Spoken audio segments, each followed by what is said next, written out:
Welcome to the Virtual Center for the Study of the Constitution and Civic Responsibility, an ongoing inquiry into American political origins and evolving institutions. The Executive Director of the Virtual Center is Dr. Bill O'Brien. He's also your host for this continuing conversation. Here he is now, Dr. Bill O'Brien. Well, thank you, Agnes, and welcome to this Wednesday edition of the Virtual Center for Study of the Constitution and Civic Responsibility. Today is Wednesday. It is the 22nd day of May in the year 2019. It is a pleasure to be with you on this absolutely gorgeous summer day. It's not quite summer yet, officially, according to the calendar, but the temperatures are summer. We're looking to approach 80 degrees for the rest of the week here. So in Appalachia, in the mountains, we're 2,500 feet up, and we're looking at mid-80s. Whoa. And horrendous storms in the Midwest, the flooding in Oklahoma City. I was watching it on the news. My heavens, it's awful. And the numbers of tornadoes, and it's just incredible. But anyway, it is beautiful here today, and it's another day for another program here at the Virtual Center, and I am excited about it. We didn't, as you know, for those of you who regularly listen, I didn't do a program yesterday. It was totally my call, and I was having I don't know, maybe I could call them cognitive issues or something. I just couldn't get things into focus, and things weren't clicking. Nothing was coming together for me, and that's ironic because I kind of knew where I was going, and I had all the material, but I got so much material, to be honest with you, that it's overwhelming.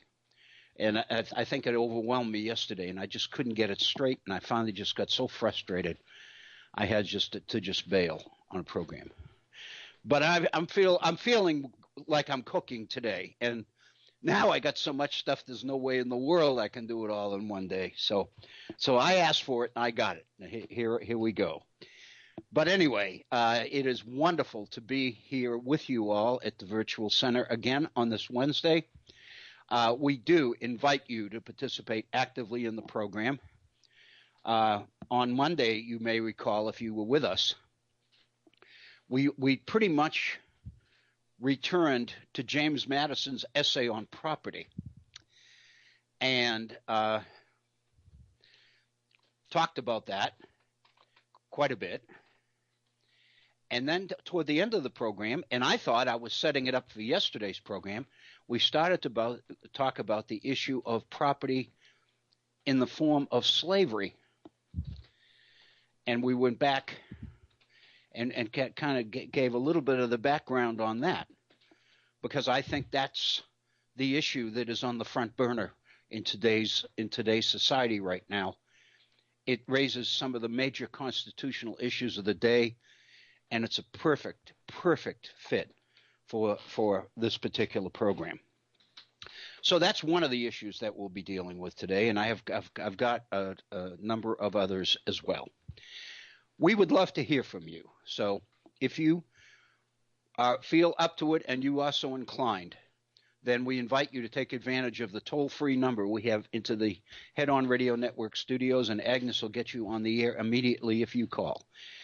It is an 800 number, 844-THE-HORN, HORN. If you're more comfortable with all the numbers, it's 844-843-4676. 844-843-4676.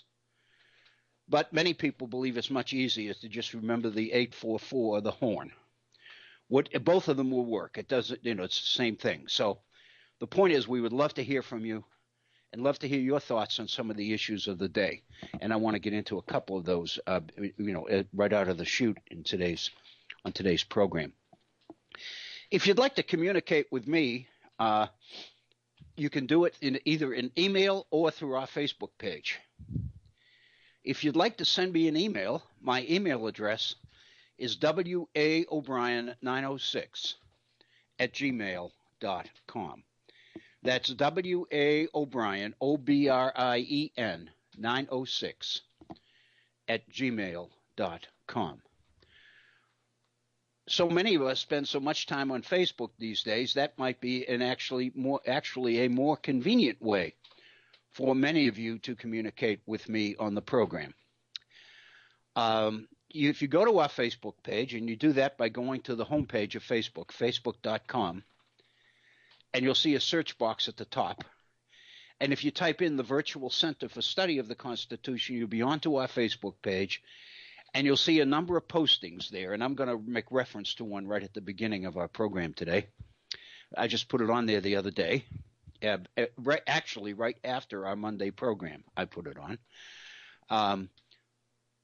If you go to one of the postings, the first one, for example, you'll see it's about the issue we talked about on Monday, which is the whole question of President Trump's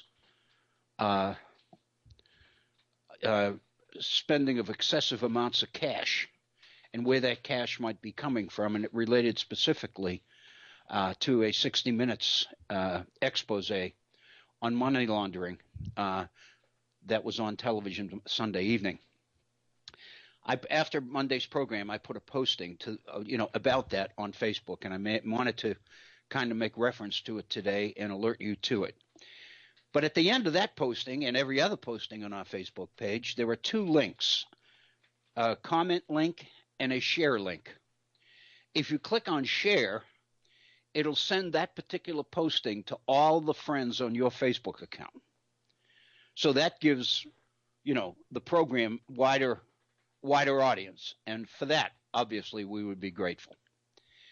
But if you click on the comment link, it gives you an opportunity to make a comment directly back to me. And the minute you send it, I will get notice from my Facebook account that indeed someone has made a comment on one of the postings on our Facebook page.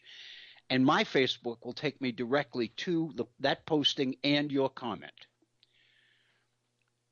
The implication, of course, is that your comment would be related to the posting, but it doesn't have to be. Once I read your comment, I'm going to know very well what you're talking about. If it's about the particular posting, fine, but it doesn't have to be. The point is, we would love to hear from you, and we'd love for you to know that your thoughts and your ideas, your considerations, your input is an important part of this program. And any time the occasion arises where you feel that you've got something to say that we ought to hear, then I want to make sure that you feel comfortable doing just that. Because I think that's the value of the technology today, and I think we would be remiss if we didn't take advantage of it. Let me touch on a few things that I think are significant in today's news before we get into the substance of the program itself today. I think, like me, many of us have become extremely frustrated with what's going on in Washington. We've become frustrated by President Trump and President Trump's determination to fight all the subpoenas and to exert executive pressure over all the documents requested by Congress in fulfillment of its constitutional responsibilities for oversight. The president's refusal to let Don McGahn testify before Congress.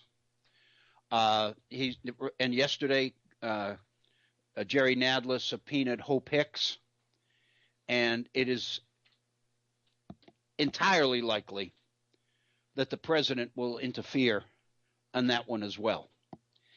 And as a result, and this was really headline news on Monday, as a result, the pressure on the Democrats to initiate impeachment hearings has risen appreciably. And Nancy Pelosi, who has been cautionary and has tried to hold the Democrats together on impeachment because, first of all, the polls tell us that the American people do not support it. And secondly, it couldn't be successful as long as the Republicans continue to control the Senate. And so her argument would be that impeachment could, in effect, energize the president's base and also energize opposition to the Democrats to the point that it could, in effect, reelect the president in 2020. And so Nancy Pelosi has been very, very reluctant and has been working hard to keep the tone down, keep the impeachment conversation down, and rein in the troops, so to speak. But with the refusal of Don McGahn to appear and respond to a subpoena, and the empty chair hearing yesterday morning that Nadler's committee held, it looked like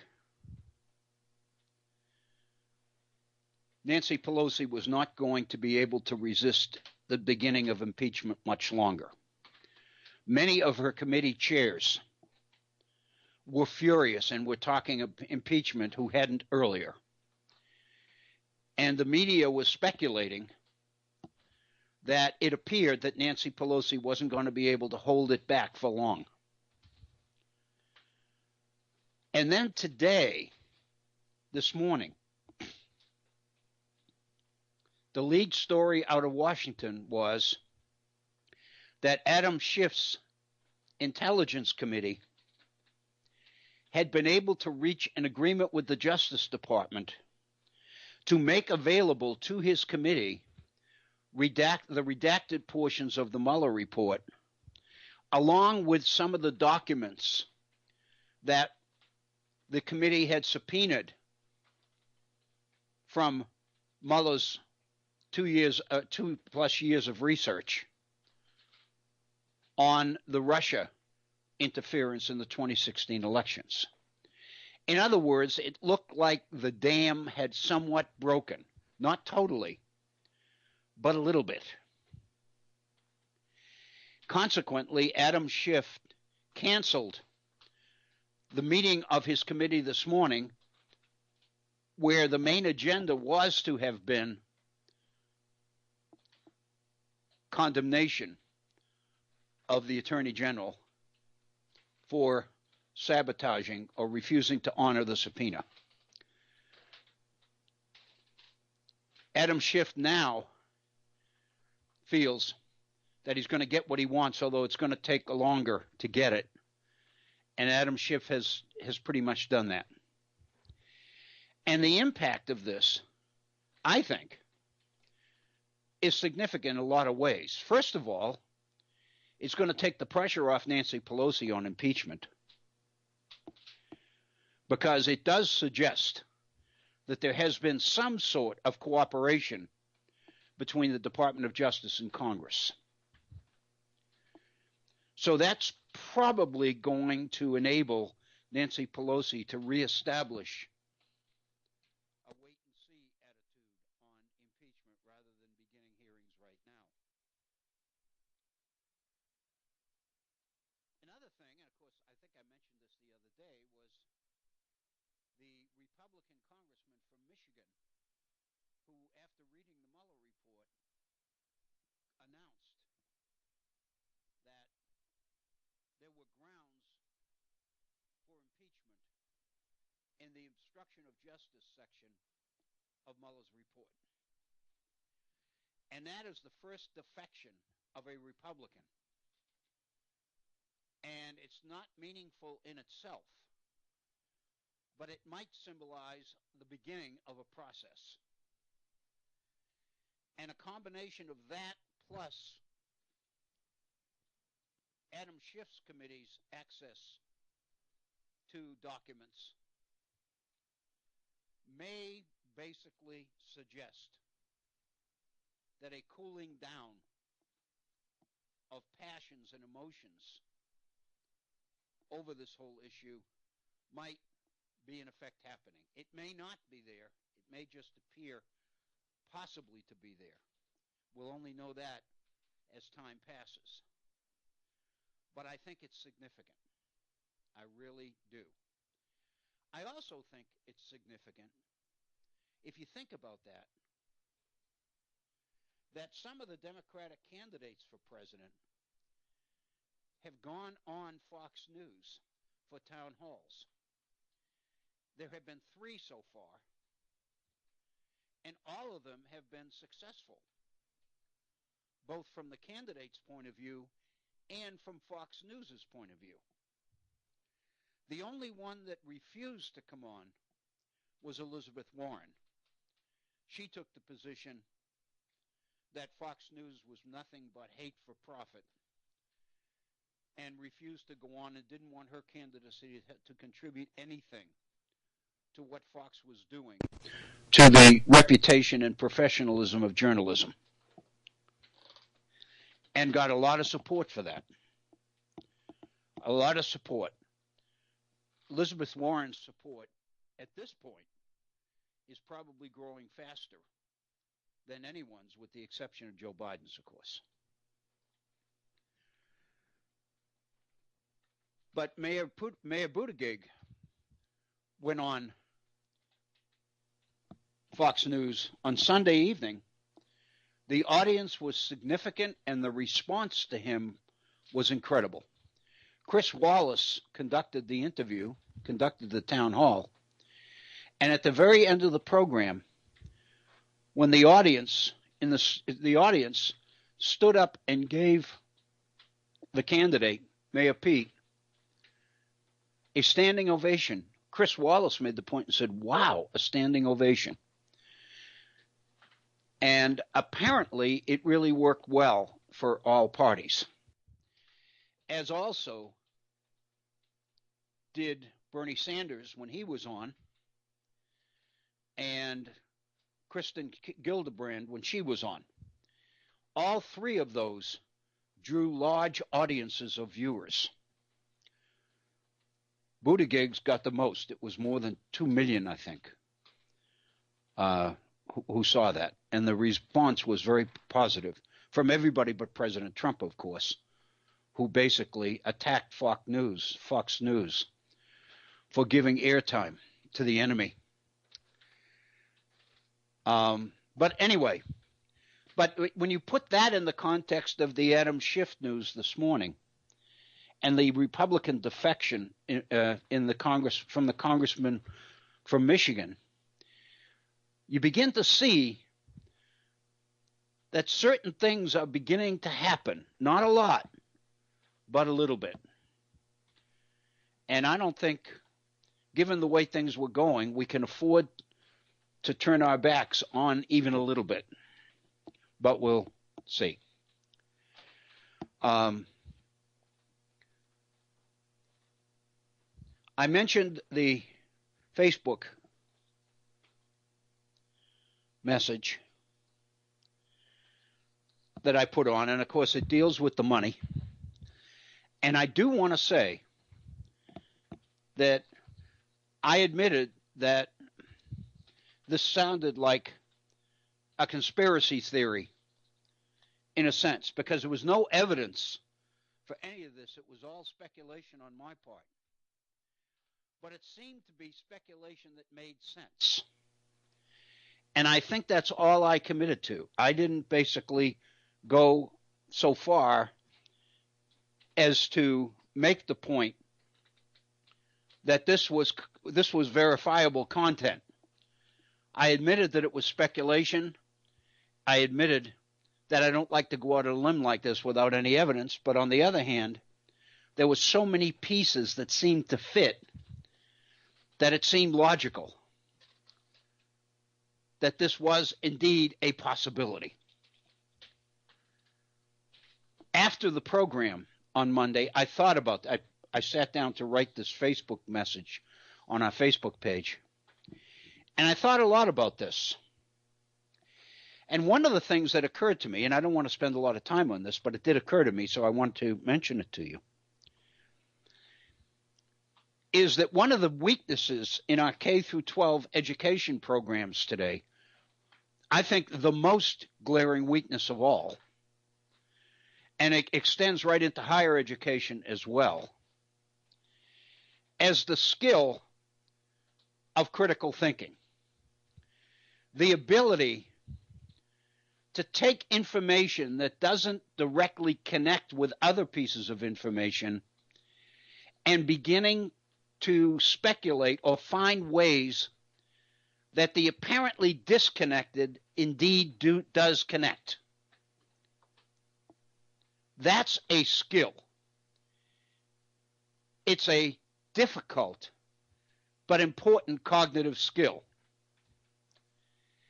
And there's no question that it's missing from our K-12 education. One of the major problems that our youngsters have when they graduate from high school in this country is that they have never been exposed to this kind of thinking. And the sad part of it is many of the people teaching them in public schools have never been exposed to it either.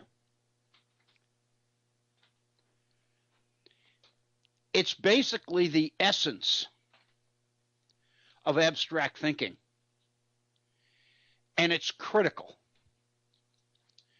For the most part, it only happens at the highest levels of education, law school, med school, that kind of thing. And for example, with medicine, it's based on the idea that you identify all the possible things that could be wrong in a patient, and then through the process of elimination, you eliminate them one by one until, hopefully, you come down to the one that most likely is. That's a skill. You learn that. And I think our K through 12 teachers have got to learn it as well. And that's really what I did on Monday, was take pieces together that don't seem at all to connect this whole story. Not one time on Sunday evening did 60 Minutes mention Trump's name during this report. There was no connection. I began to think about the president and the president's spending of huge amounts of cash to buy golf courses that were losing money and hotels, and that he was flipping and all of these other things. I became very suspicious, because the program, you'll recall, was about $250 billion that passed through one branch of one bank in Estonia that nobody traced as to where the rubles came from or where the dollars which replaced those rubles went. And all I could think of is, here's a period of time during the post-recovery, during the period of the Obama years, that the economy, the nation, was still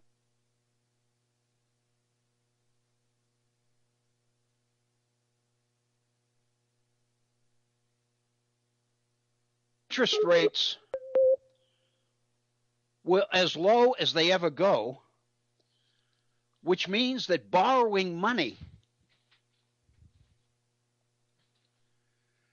was as lucrative and as attractive as it ever has been for investors. This was the time to borrow money. If Trump wanted to buy hotels and golf courses, this was the time to do it, because interest rates were historically low. And that's what most corporations were doing, was taking advantage of the low interests. It's exactly at that time that President Trump starts to spend huge amounts of dollars, cash. Where did it come from? Why did he do that? Well, the speculation is, of course, that he did it because his credit was so bad nobody would lend him money except Deutsche Bank. And the fact of the matter is, Deutsche Bank was the one bank that he turned to that pulled him out of bankruptcy earlier in this century. And right in the middle of this questionable period of why is Trump behaving the way he's behaving in light of the low interest rates and the economic conditions of the time, why is he spending cash? But more important, where is he getting the cash? And then 60 Minutes exposes this money laundering scheme from Russia. And all you can think of is Eric Trump's comment that we don't need banks and credit. We get all the money we need from Russia. And then later on, he denied he said that. But he did say it.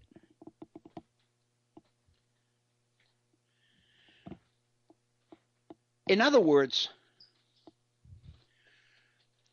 for one thing, there's no question that Mueller's investigation into the Russia connection, in the face of this kind of evidence, seems perfectly reasonable.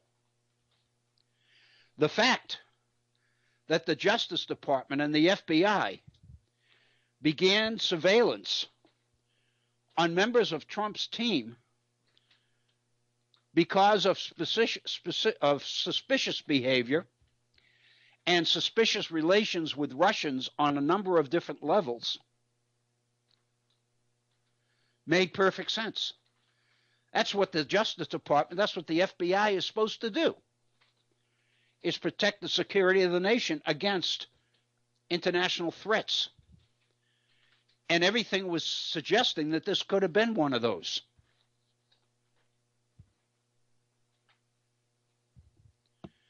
So the fact of the matter is,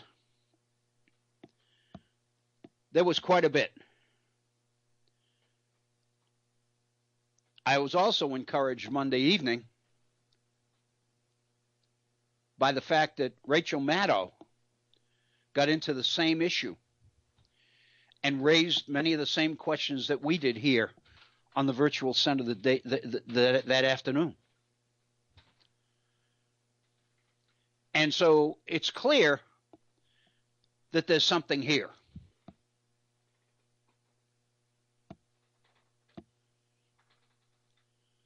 If there is, as I mentioned Monday, it explains a lot of what the president is doing, the determination to resist all subpoenas, to get the Treasury Secretary Mnuchin to deny the release of his financial records, his income tax returns. It's also important to mention that yesterday, an unpublished, unsent memo, draft memo from IRS on Trump's refusal to release his income tax information. That memo, written by one of the top officials in IRS, but never sent, indicated that the only way that the president could constitutionally deny access to his tax records was if he declared executive privilege. That he does not have the authority under the Constitution to refuse to honor a subpoena from the chair of the House Ways and Means Committee, because that's part of IRS code. It's in the law. It says when the chairman of Ways and Means requests financial or income tax information from a president, he shall send it. So Mnuchin's defense of the president withholding information by saying that the administration did not believe it was being requested for legitimate legislative purposes, the IRS official in this draft memo said that's not valid. Mnuchin's argument is not valid. The only valid way that the president could refuse to release this information is through a declaration of executive privilege. So even the people supporting the president are somewhat inconsistent. So there's no question that constitutionally the president is in trouble in this whole struggle.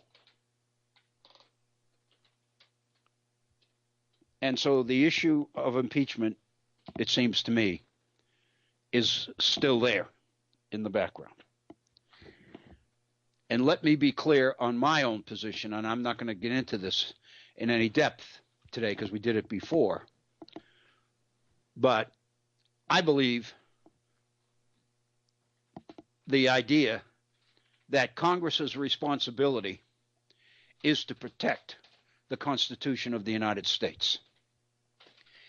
And if Congress believes that the behavior of the president is detrimental to that Constitution, then Congress has a responsibility to begin proceedings to remove the president, whether in fact politically it looks like it can pass or not. So, I think we still have that issue. But this Adam Schiff breakthrough, it seems to me, in this morning's headlines, I think is significant, at least for a time. It's the first positive piece of news on this that we've had for some time. We'll have to see, because Nadler made the point yesterday that one way or the other, his committee will talk with Don McGahn. Remember, he said that yesterday. So anyway, that's the latest posting on our Facebook page. And I think it would be well worth looking at if you weren't with us on Monday, because $234 billion in laundered money that is totally unaccountable as to source or ultimate recipients is huge. And it indicates to me just how much there is going on in the world that we don't know anything about. And I think this is an example of that. And I think that's the world that our president plays in. That's the world he played in before he became president, and it's the world he continues to play in even since he's become president. So I do think that because he is president, and given the nature of our Constitution, I do think Congress has no choice but to go after information and find out how that world works, if it doesn't already know. So anyway, that's my position on that, and that's my story, and I'm sticking to it. Isn't that what some people say? Anyway, there are a number of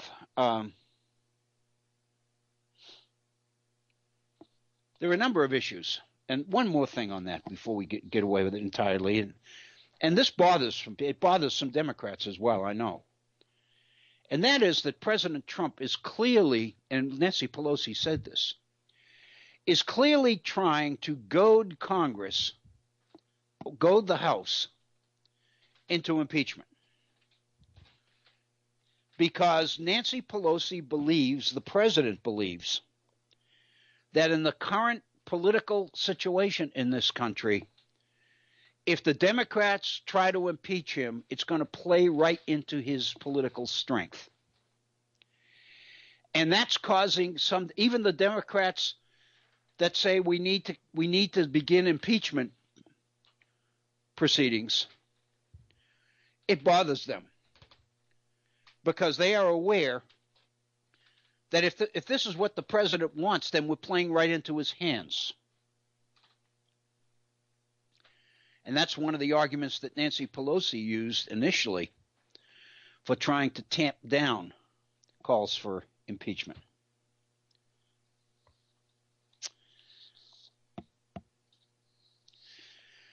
I've got a couple of other things that I want to touch upon in this hour, and I don't want it to run too much over into the second hour, because I really do want to get back to the issue that we touched upon at the end of our last program on the question of property and slavery. Because I really do believe, as I mentioned a few moments ago, that this is back on the front burner as we begin to consider the Constitution. Also, I want to mention that I received two days in a row, received very extensive, detailed emails from one of our listeners in California, Matt. And I just wanted to acknowledge them on the air and thank Matt for them. Matt has been watching the live stream of the Alabama legislative hearings on abortion. The bill that the governor, Republican Governor Ivey, signed into law, which is clearly the harshest abortion bill in the country.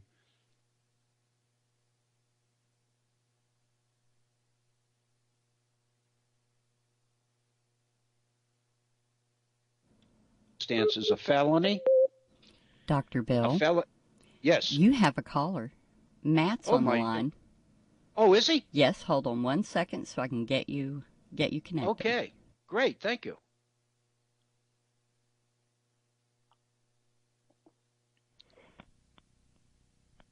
Matt, are you there? Yes, I am. All right, you're connected. Hey, Matt, how are you? Hi, Dr. Bill. Hey, Matt, great. Agnes, you did it. You made the magic. Sure you made did. the magic work. Thank goodness for small miracles. Boy, don't. Yeah. Matt, how are you doing? I got your email. You said you'd be in the doctor's office all day. Word to the wise: don't cross Agnes. No, I won't. I'm sure. No, I'm sure. Don't worry about it. I'm sure Bob would vouch for that. Bob found that out a long time ago, I'm sure. But there's no reason. There's no reason to cross Agnes. She's responsible for much of this whole thing. No, see, I'm really a kitten. Yeah. I don't do any of that. So yeah. Thank you, though. Well, I'd still advise, especially Bob, to mind his P's and Q's. Take it easy. You bet.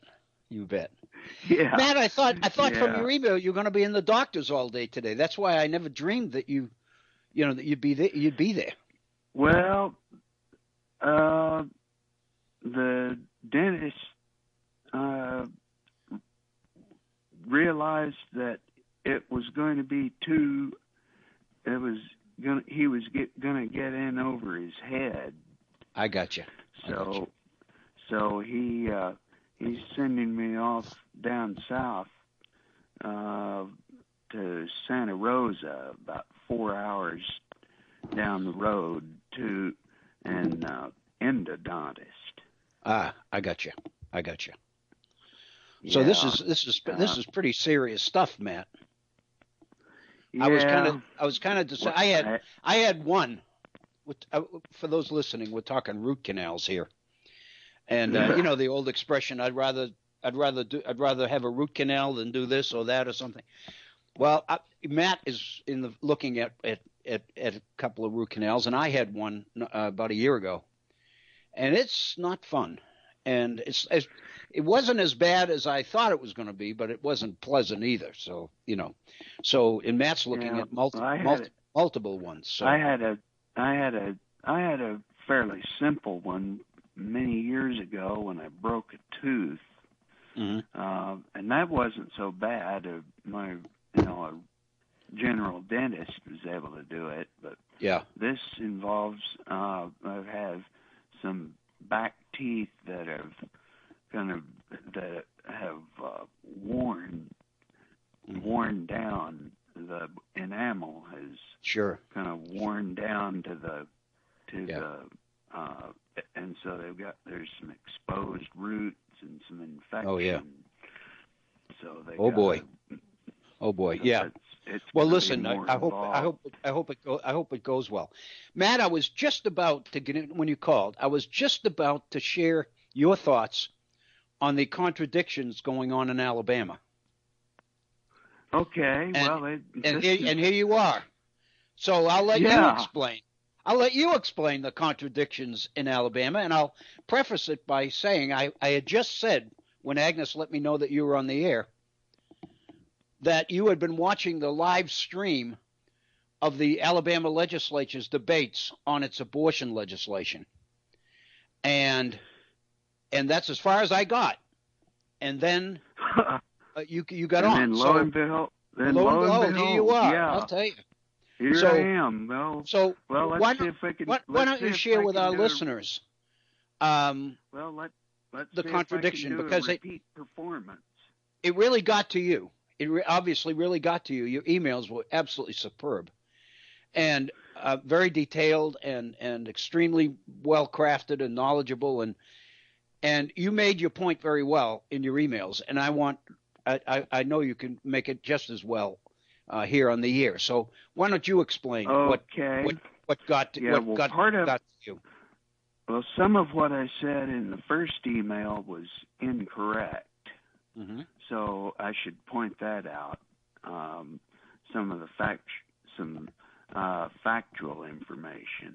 That was about the electrocutions versus the injections. Right. Yeah. I think I mentioned that earlier. Right.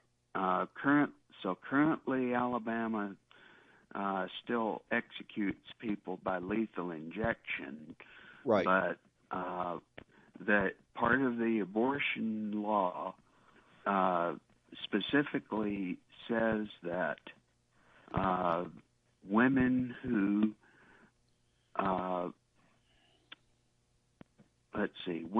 who seek abortions across state lines are guilty of aggravated murder 1. That is to say, first-degree murder with an aggravating circumstance of kidnapping, and that is a capital crime. And the law prescribes death by electrocution. So they, within a day or so after the law was signed, some, I guess, prison officials and the higher ups in the Department of Corrections or something to that effect tested the old electric chair. Mm-hmm. And when they turned the switch on, the thing caught fire. It caught fire. The electric chair itself was completely destroyed, and part of the prison administration building where it's located also was destroyed in the fire. And of course, there could have been somebody sitting in that chair. What's that? I said, in the future, it's possible. It's not beyond the realm of likelihood that if they hadn't decided to test it and just used it, there would have been a human being sitting in that chair. Right. Yeah. And not to mention the fact that there would be other people in the room. What if the warden died? Yeah. Or was injured? Yeah, members of the inmate of the executed person's family, or children or spouses or whatever. So. Well, yeah. Or prison staff. Right. People who would be in the room, facilitating the execution.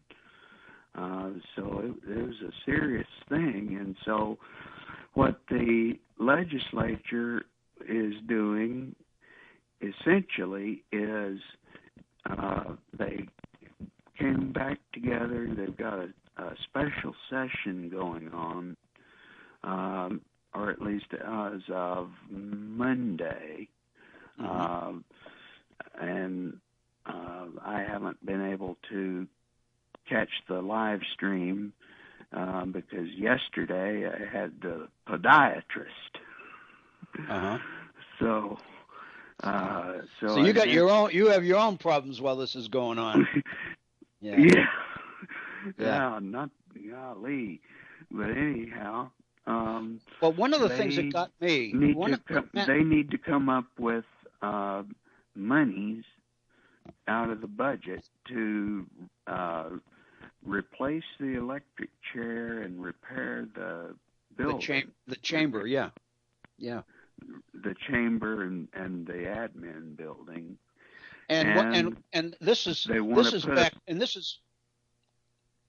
I was going to say this is background for your second email, because the death penalty is clearly alive and well in Alabama.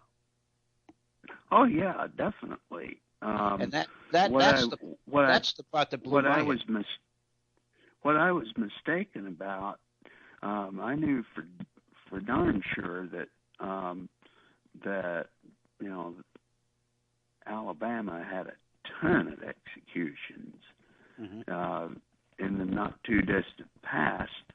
What I was mistaken about was at some point, probably 5 or 6 years ago, the state switched to lethal injection, and there were a few executions, but then what I understood was that they ran into the same problem that a lot of other states are facing, in which they're unable to get the medicine that they need to execute someone. Right. And so, therefore, they switched back to the electric chair, and then they hadn't executed anybody for a time. Well, it turns out that they still, I suppose, are managing to get the medicine for lethal injection, and since the current governor came in, if you recall, I think it was probably toward the end of 2016. Right, exactly. The governor, Robert Bentley, got caught up in a sex scandal of some kind and got impeached, or he resigned, I think. And this other lady, Kay Ivey, came in. I think it ties in. It's about the time that Roy Moore was running for the Senate. Yeah. And all the controversy got going about him.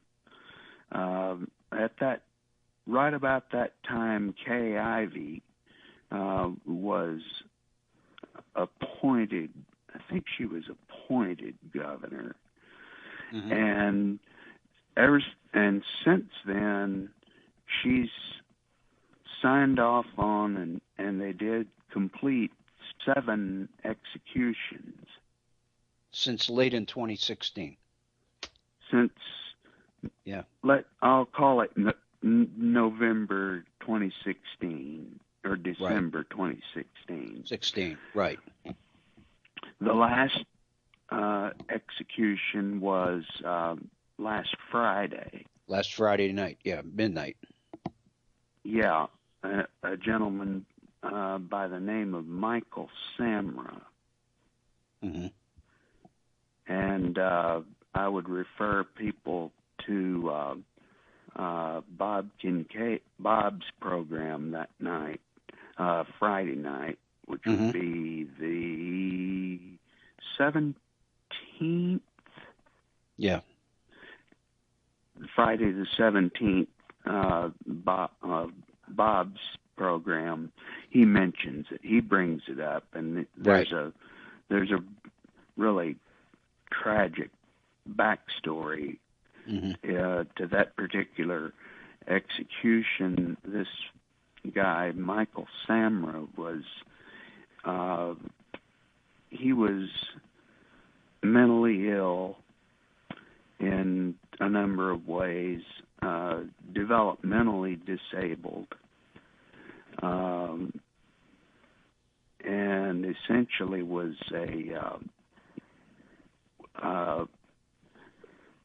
pretty much there were two people involved in the murders, and the other guy rolled on him.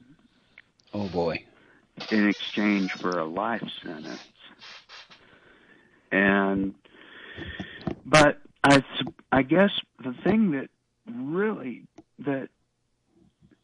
so at first I was prattling on, because at first I kind of just got a chuckle at Alabama's expense.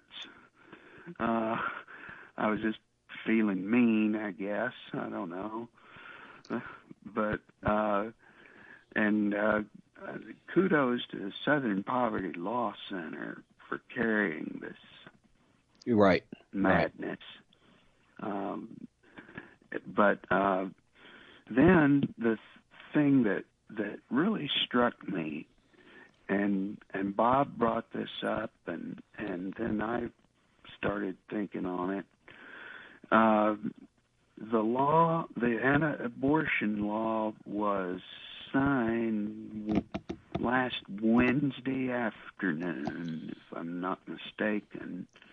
And the Governor Ivey, among other things, said something to the effect that, first of all, she compared the abortions to the little girls that were killed in the church bombing in Alabama and Birmingham. Right.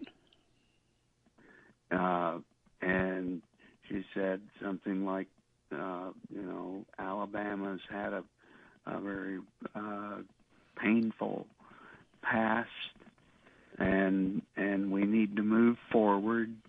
And this bill, this law, it exemplifies that.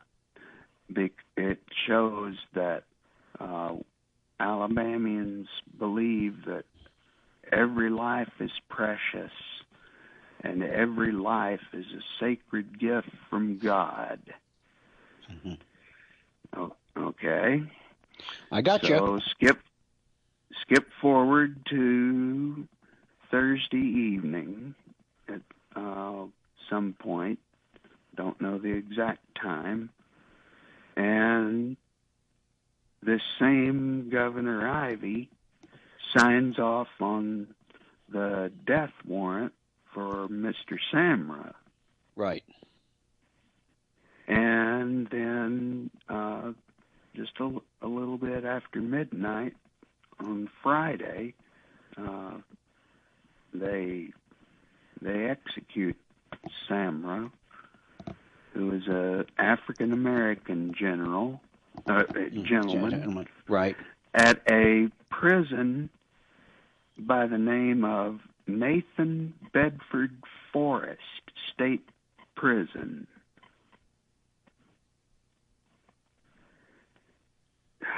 Is that just wild or what? It's unbelievable, and for the governor to claim a day earlier that Alabama is passing this legislation because life is a gift from God and all life is precious, and then the next day to sign a death warrant. to a person who's mentally challenged and disabled is unbelievable to me. It's just, I mean, that's why I had to mention it on the air, Matt, because it's just unbelievable. The contradiction is so absolutely incredible. It's astounding. I can see why it threw you. Yeah, and I mean, I was shaken. And here I am, way over here on the bluer than blue northwestern California, where nobody would even think about doing something like that. No. I mean, our former Governor Pete Wilson might, but that was 25 years ago. Oh, it was a long time ago. Yeah. I mean, it's just the idea that in this day and age, and so it raises all the traditional questions. But one has to realize that Alabama is the most visible, but Missouri and Georgia and Louisiana and a number of other states are contemplating abortion legislation, probably not as severe as Alabama's, but at the same time, Georgia has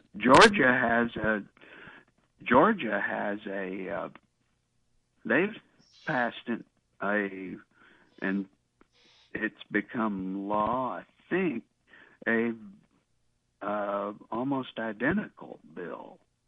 Yeah. Which includes the death penalty for the women. The assumption initially was, and I think I mentioned this the other day on the air. And I think Missouri and Ohio have passed similar bills, but I don't think they're as severe. As severe, no. But I think initially the idea was that they're trying to get this barrage of cases before the Supreme Court in order to take advantage of Gorsuch and Kavanaugh being there. Right, and actually that's what I was saying in one of the emails is that this Alabama could have saved themselves some trouble, and I'm surprised it didn't occur to anybody to just invite Brett Kavanaugh to the session so that he could, I don't know, I'll bet he'd be happy to just donate the funds they need out of his pocket. Yeah. Well, that son of a bitch should pull the switch. Yeah, I know. If he had I know what you're saying, Matt. I got to tell you, man, you made my day, because I of all the days I never dreamed you'd call it be this one, because I knew where I thought you were, but so did I. For you to be able to be here and tell the story, because it's your story, is an incredible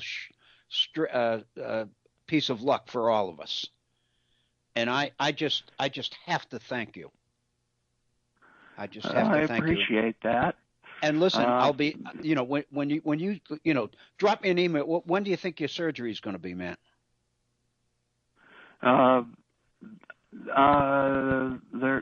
That's probably not going to be for another couple of weeks. Okay. Well, I want you to know that I'll be thinking about you, and I know that some of our other listeners will be as well.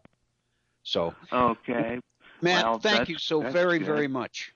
Thank you, and your timing is perfect. We're right at the top of the hour. It's time for a break anyway. So, Matt, thank you so very, very much for telling your story. It's a very important. You bet. Okay, buddy. Thank you so much. We're going to use this opportunity to take our break. It is right at the top of the hour. You're listening to the Virtual Center for Study of the Constitution and Civic Responsibility. We're going to pause for a 4 or 5 minute break, and then we'll be back with our second hour. Thank you so very, very much for being with us, and please stay with us. We'll be right back.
now return to the Virtual Center for the Study of the Constitution and Civic Responsibility.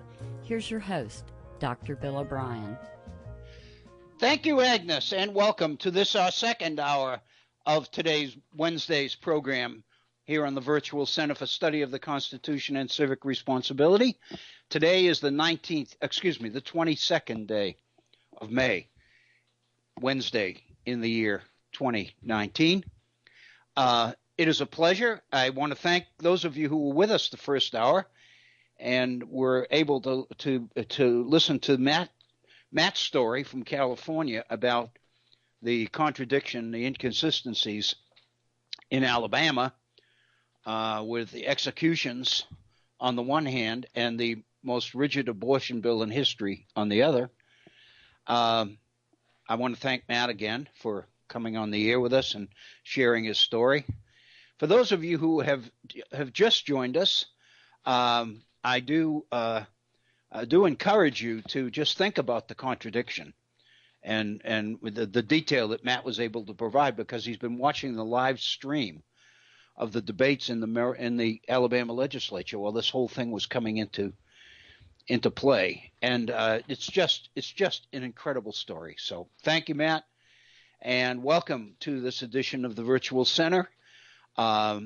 Just as Matt did in our first hour, all of you are invited to take advantage of the direct line that we have into the studio. It's a toll-free number, 844-THE-HORN, 844-843-4676 is the number. We would love to hear from you, and by all means, feel free to make your comment to me either in an email, waobrien906@gmail.com, or through our Facebook page. Just click on the comment button at the end of one of the postings on our Facebook page, and you will have an opportunity to send a comment about the program directly to me. I wanted to take this second hour, and I'm not going to get into some of the things that I was going to do in the first hour. I'll hold those for a later program, because I do want to pursue to its logical conclusion this issue we began on Monday's program about the issue of property. And I'm not going to go back to James Madison's essay again, but in March of 1792, Madison published an essay on the issue of property. And in that essay, he made clear that there was in existence a traditional view of property, but that he was concerned because increasingly society was moving in a direction where more and more property was being more narrowly defined as one's worldly possessions. Your money, your property, your bank account, whatever, your investments, stocks. That in the minds of more and more people, that's what property meant. And Madison was insistent that it's much more important in our republic to be aware of the more traditional view of property, which is a property that every man has in not only his worldly possessions, but it is in his opinions, in his religious convictions, and freedom to worship in accordance with those convictions. Freedom not only to have opinions, but to communicate them in a free press and communicate them to others. Property in one's safety, in one's freedom. In all of these areas, Madison felt that everybody, not just the wealthy, could benefit from the government's responsibility to protect property, because everybody had it. And Madison saw the dangers of this more narrow definition of property, which was becoming more and more associated with the people who had the most worldly possessions, the wealthiest people among us. That was what concerned Madison. he obviously, as I mentioned on Monday, he obviously saw that happening in Hamilton's financial recommendations to Congress in Washington's administration. And this period of March 1792 was the point at which Madison and John Beckley began to organize in Congress the opposition forces to Hamilton's program. Because Hamilton's program seemed to be taking the country in a direction which was representing only the property of the wealthy and the well-positioned and the influential. And Madison's point was to emphasize that the nature of this republic was that all of us had property in the various freedoms we had, in our rights. In other words, our rights are examples of property. And government's responsibility to protect property meant that all of us benefited from that, not just the few. That's the gist of Madison's piece. And his point was, toward the end of the essay, that's the reason why our government had to balance power among three branches and had to play power against power, branch against branch, checks and balances, in order to keep power from being concentrated in the same hands in any one branch of government.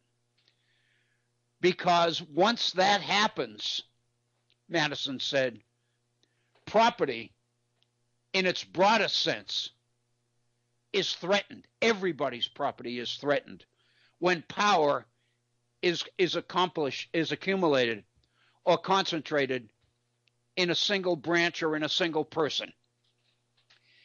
And so Madison's whole point was that people's rights in property are so important. They are the basis of this republic. And the only way to preserve them is to make sure that government remains balanced. And that's why it's so important to have the checks and balances system work. And what I mentioned on Monday, of course, was the issue of what's happening right now with the president's refusal to honor subpoenas and all the other things. And given what's happened with the politicization of the Supreme Court, it's beginning to appear that we face the danger of a concentration of power in the hands of the executive. And if you think about the comments of William Barr before Congress,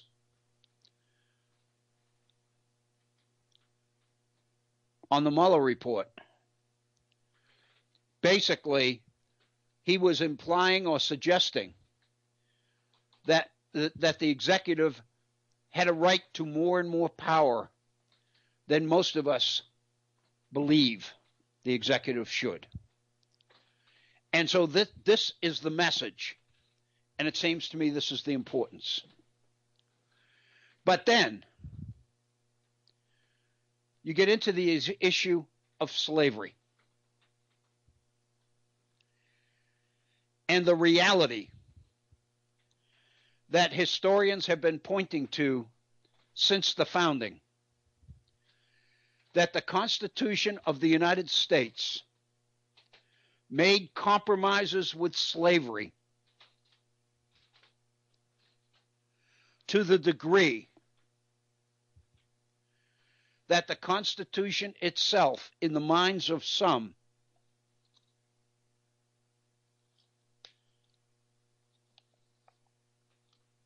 became extremely questionable.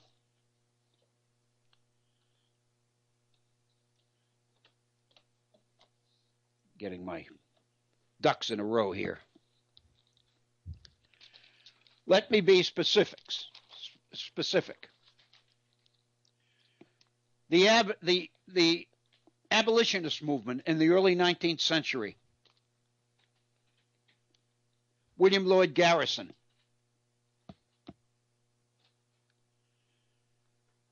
among the leaders of the movement to end slavery, Garrison criticized the Constitution of the United States. He branded it a covenant with death and an agreement with hell, and set a copy of the Constitution on fire. Recent historical scholarship validates this attack on the Constitution for the compromises that it makes with slavery. In 2016, Ibram Kendi authored a book that won the National Book Award entitled Stamped from the Beginning: The Definitive History of Racist Ideas in America. In that study, the author branded the Constitution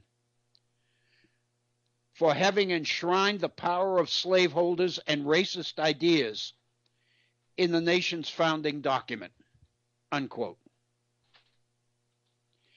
David Wallstrecker, in 2009, published a study on Slavery's Constitution, is the title, in which he claims that the founders produced a pro-slavery constitution in its intention and its effect. And these people and many others have pointed to the compromises that the framers made with slavery in the Constitution. The most obvious one, of course, the Three-Fifths Compromise. But there are others. For example, Congress under the Constitution has the right to regulate trade, except in slaves, until 1808. In other words, the Constitution excludes slavery from Congress's right to interfere with the slave trade for 20 years after ratification. The Constitution also includes a fugitive slave clause, which essentially charges Congress with a responsibility to help slave owners recover runaway slaves, and basically sends the message to states that if they do encounter a runaway slave, they have a responsibility to return it to its rightful owner. Also, the Constitution forbids, under the taxing power, Congress from imposing any kind of a tax on slaves as property, a head tax, even though Congress can tax. Wendell Phillips, the abolitionist, in 1845, wrote this summary of what the founders had given us in the Constitution. This is a quote: "Willingly, with deliberate purpose, our fathers bartered honesty for gain, and became partners with tyrants, that they might share in the profits of their tyranny." And let me share with you, and I'll tell you the source that I'm looking at in a moment, but let me share with you the realities of what these compromises with slavery produced between the Constitution of 1788, 1789, and the Civil War in 1860. In a study published by Calvin Schermerhorn entitled Unrequited Toil, the author talks about the development of slavery in the United States and the expansion of the institution under provisions of the Constitution, and the damage that this did to African Americans by increasing the wealth of white people. By 1860, enslaved people accounted for 20% of all national wealth. And by 1860, wealth produced by slaves constituted 60% of the nation's exports. 60% of the nation's exports, 20% of the nation's total wealth.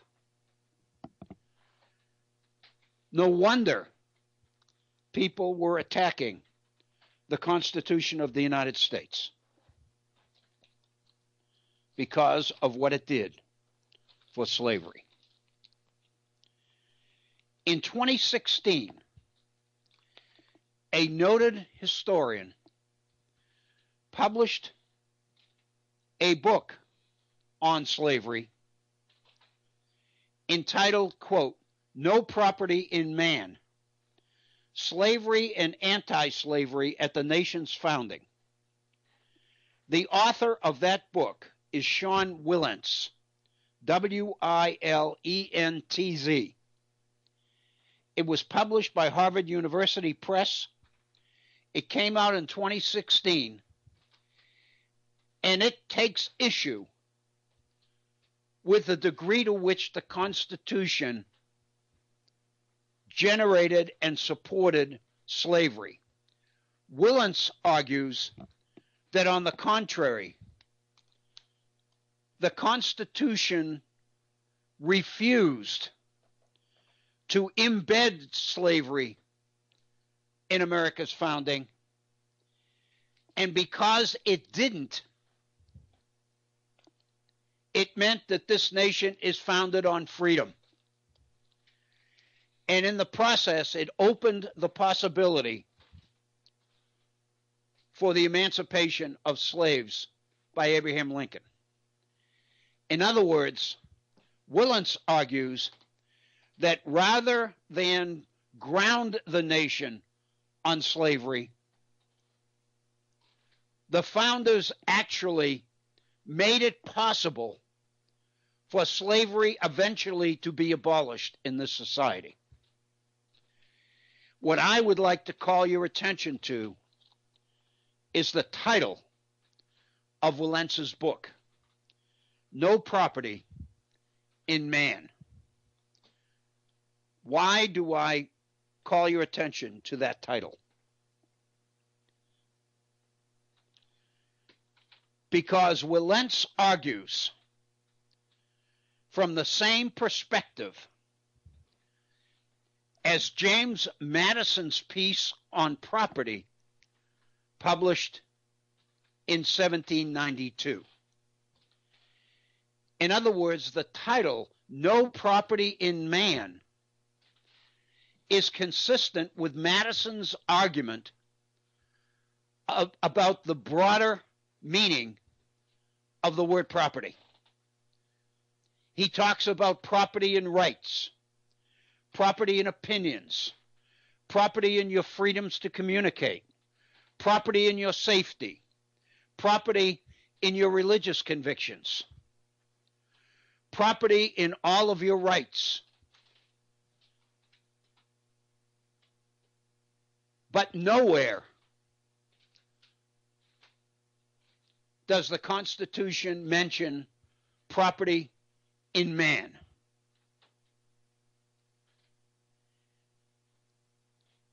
And there's a lot of criticism of Wilentz's book because it appears that he's involved in a cover-up, that he's trying to rescue the Constitution from the evils that are associated with its condoning of slavery. Wilentz acknowledges the evils of slavery. He acknowledges the things that the Constitution does to condone slavery.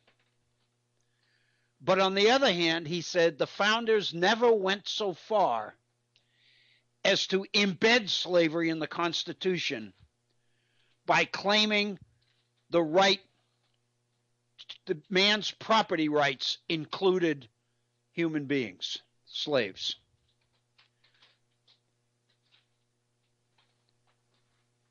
And let me say this, and this is his evidence.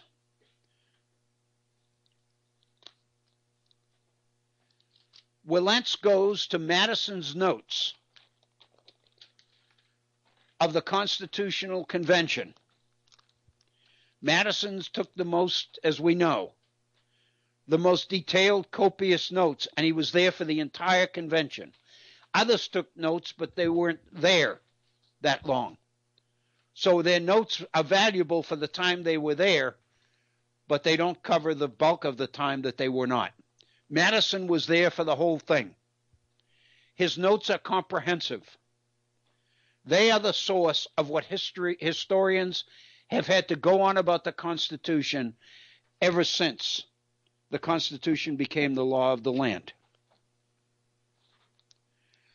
Wilentz calls attention to the following from the Constitutional Convention. Wilentz claims that the delegates insisted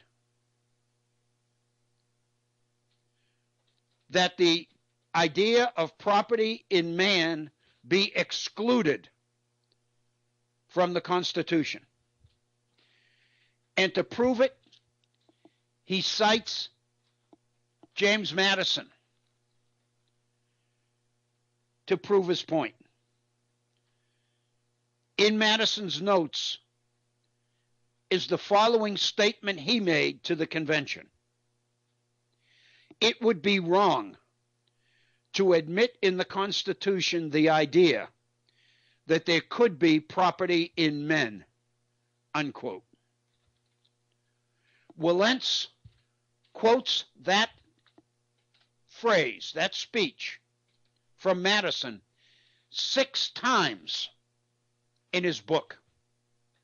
6 times. So in a sense, he believes that Madison validates his effort to remove the opprobrium of slavery from the framers. However,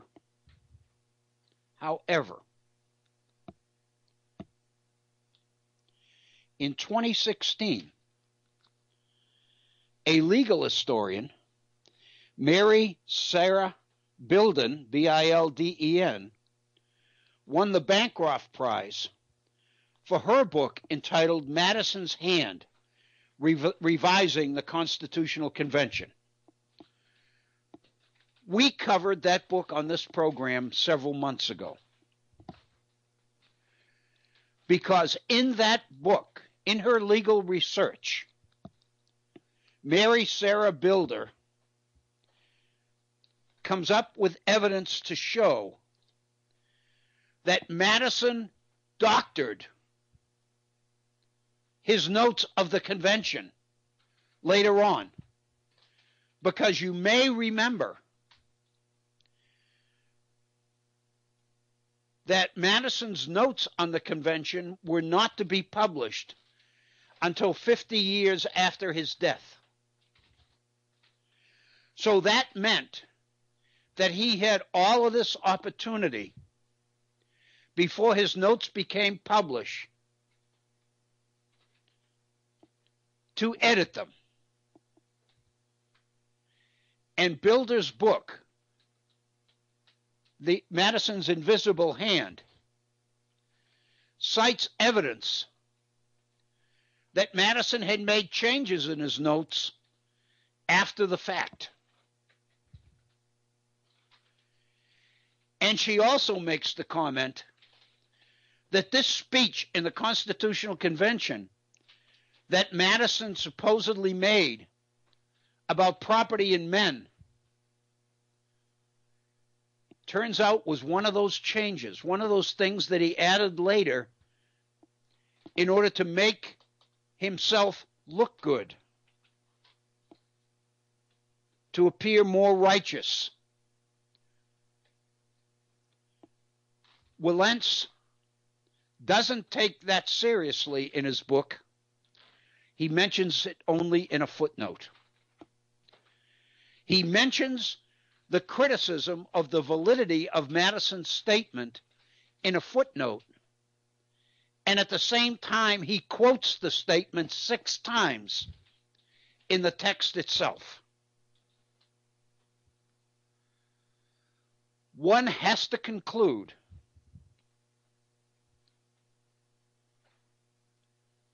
that this particular issue is not settled. One has to conclude that Wilentz may be relying on weak evidence by citing that quote. Where I'm getting a lot of this information is from a review of Sean Wilentz's book by Nicholas Guyot in the New Republic. Excuse me, the New York Review of Books. I'm sorry. The New York Review of Books. And this is dated June 6th, so it's the current edition of the New York Review of Books. It includes this review of Sean Wilentz's book by Nicholas Guyot. And let me tell you, while I have this in my hand, who Nicholas Guyot is. Nicholas Guyot teaches American history at Cambridge in Great Britain. His latest book is Bind Us Apart: How Enlightened Americans Invented Racial Segregation. So it's very obvious that Nicholas Guyot is not totally convinced of Sean Wilentz's thesis. The thesis being that not only didn't Madison and the other founders embed slavery in the Constitution, but by never mentioning property in men, they left open the door for a later, more enlightened generation to end slavery permanently. In other words, Lincoln and Lincoln's proclamation, Emancipation Proclamation, from Wilentz's point of view, never would have happened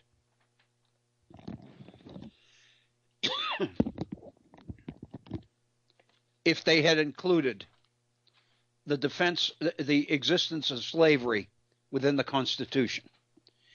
It would have forever meant, Wilentz says, that instead of the American Constitution being grounded in human freedom, it would have been grounded instead in slavery.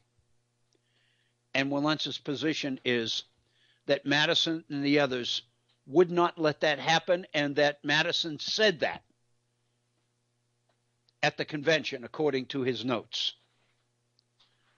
So the question is, this is not settled. But there's more.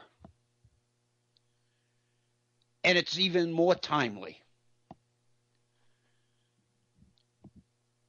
Because Guyot raises the question, what is Wilentz's motive? What's he after? What is this effort to remove this weight from the back and the reputation of the founders on slavery? What's causing it? Guyot's conclusion is It may be political. In other words, Wilentz may be engaged in political activity here.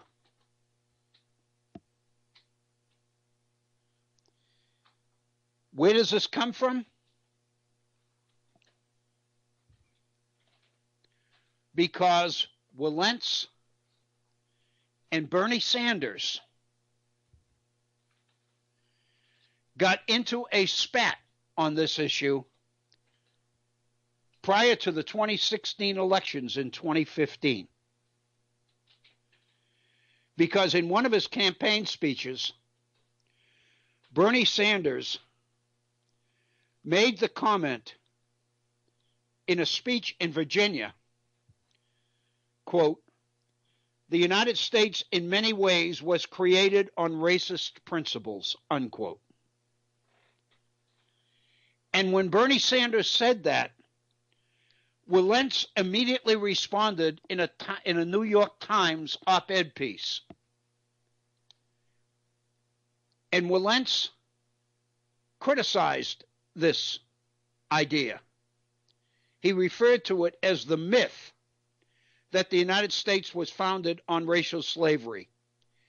And he accused Bernie Sanders of poisoning the current presidential campaign, unquote. That is from Wilentz's New York Times op-ed piece during the campaign for the presidency in 2016.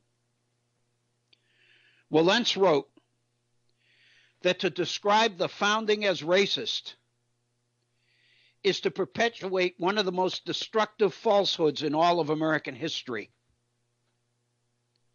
unquote. So Guyot believes that what's motivating Wilentz as much as anything is his opposition to those political moralists like Bernie Sanders, who insist on pinning the evils of slavery on the Constitution and on those who voted for it. Guyot points out that Sean Wilentz has long been active in liberal Democratic politics. He was a supporter of Bill and Hillary Clinton during the Lewinsky scandal. In 1898, he spoke to Congress during the impeachment process itself of Bill Clinton and warned Congress, quote, "History will track you down and condemn you for your cravenness if Bill Clinton is impeached." In an editorial in 2008 in the New Republic, Sean Wilentz accused Barack Obama of keeping race and race baiter cards near the top of their campaign deck in the battle with Hillary Clinton for the Democratic nomination in 2008. In other words, he continued to support Hillary in that election. And Wilentz continued to accuse the left, the extreme left among the Democratic Party, of being irresponsible in its economic promises, in its embrace of identity politics, and of its disrespect toward the achievements of the liberal traditions in this country. For Wilentz, trashing the founders is a sign of immaturity on the part of progressives. Last spring, 2019, this past spring, in Florida, two distinguished historians of the founding, Joseph Ellis and Gordon Wood, also criticized Bernie Sanders and his view of the founding. Joseph Ellis, Founding Brothers and a number of other books, Joseph Ellis said that college professors are now telling students in their history classes that the founders were, quote, the deadliest, whitest males in American history, unquote. Instead of learning about the nation's accomplishments, students are getting what Ellis called anti-history, in which slaves and Native American dispossession has been placed at center stage by educators that Ellis called reckless. These storylines, Ellis said, but for that to take the form it has taken, means that young people coming into college don't learn about the Revolution, the Constitution, the coming of the Civil War. In other words, they're getting this anti-history, this progressive criticism of the founders and the racism of the founders because it's politically appealing to the left. Guyot believes that this is Willentz's intent in this whole squabble. No property in man, with its forceful insistence on the Constitution's anti-slavery position, is Willentz's perfect response to the anti-history produced by this new generation of scholars.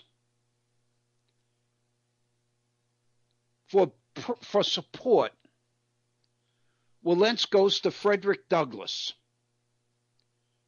in the 19th century. In the 1840s, 20 years before the start of the Civil War, before Lincoln's election, Frederick Douglass also criticized the founders and slavery. He supported William Lloyd Garrison and Wendell Phillips, and he embraced Garrison's view of the founders as being compromised because of their protections of slavery. And this is a speech that Frederick Douglass made in London in 1847. Quote, "The identical men who framed the American Democratic Constitution," Douglass said in London, "were trafficking in the blood and souls of their fellow men," unquote.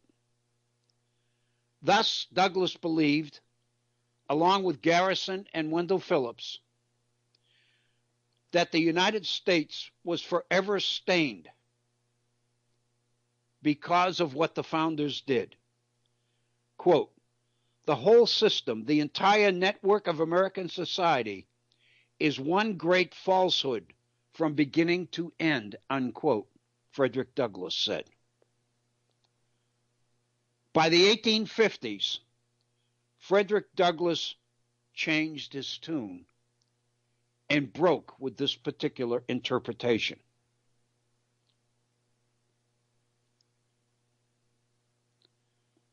And this is what Willentz says, that Douglass's old ally Phillips had scoffed at this new theory of the anti-slavery character of the Constitution. Willentz praises Douglass for realizing eventually that an anti-slavery understanding of the founders, while it might have more practical traction, it's wrong. According to the author of this New York Review of Books piece, Guyot, for the Garrisonians, morality dispelled context and bred certitude. Anything short of revulsion at that compromise rendered as condoning evil for the sake of commercial profit signified grotesque complicity in slavery, unquote. Basically, then, Willentz casts the Garrisonians as moralists and dreamers, and says his book, No Property in Men, is the proper perspective on the connection between the founders and slavery. This is one heck of a story. And it's going on right now. I think it's something that all of us, I've been doing more and more research on this since I got this review of Walentz's book. And here's one more piece that I found that I think is significant. And again, in my mind, it raises questions about Walentz and Walentz's interpretation of the founders and slavery. This past September 28th, 2018,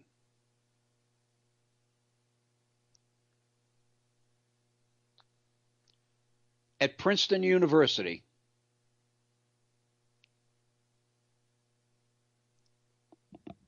there was a panel discussion on his book, No Property in Man, Slavery and Anti-Slavery at the Nation's Founding. In the Lewis Library on the campus of Princeton, a packed audience in that library listened to Walentz describe his work as what he said was the cornerstone of a larger project which aims to study the history of slavery from America's founding to the Civil War. His book, he says, is the first battle or the first blow in this effort.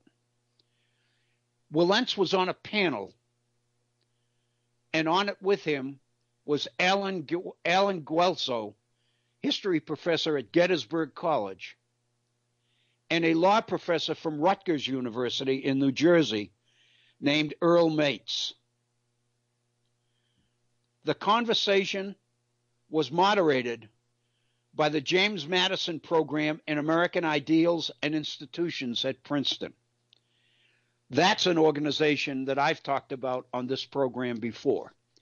It's extremely conservative, extremely right-wing in its interpretation of history. And before that group, Walentz appears to explain why his book is the right story.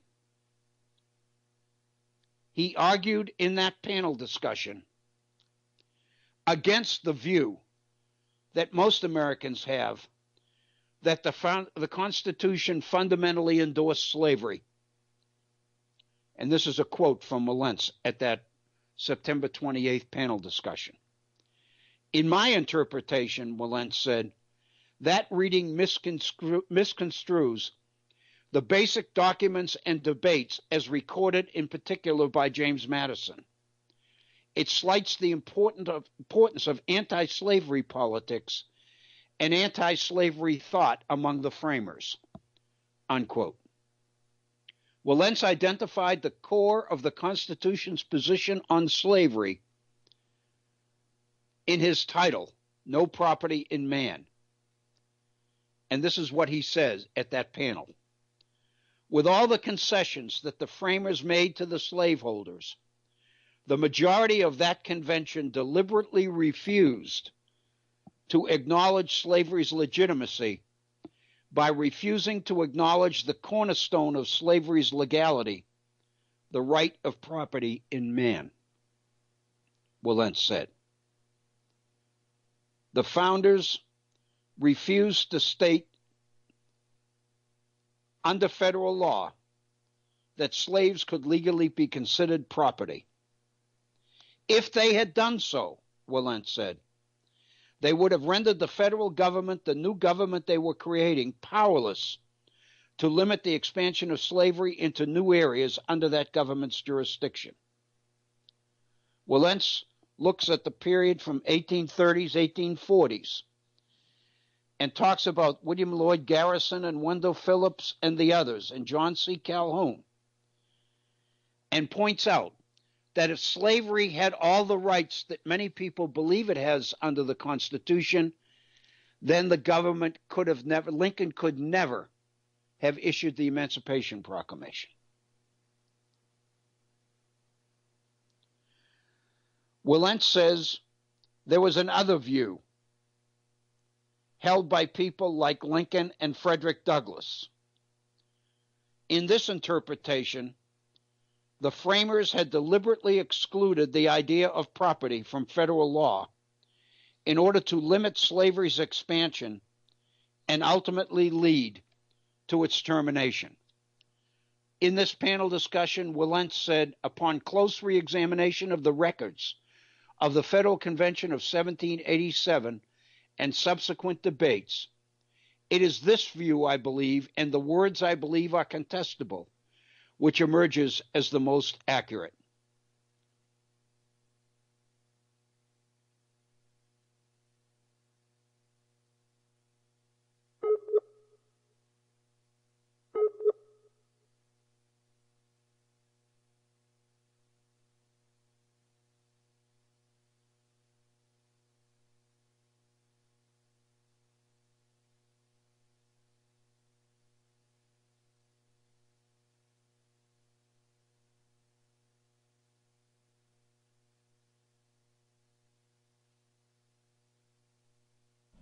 Bill? Hold on one moment and we'll be right back.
Well, I'm sorry to say we've had some connection issues, and we'll work to straighten that out.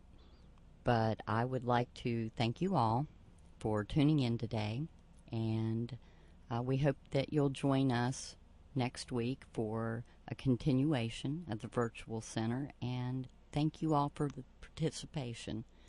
Until we get back together again, we hope that you have a wonderful week and a wonderful weekend, and use sunscreen. Thank you all from the Horn, from the Virtual Center, for Dr. Bill O'Brien, Bob Kincaid, and me.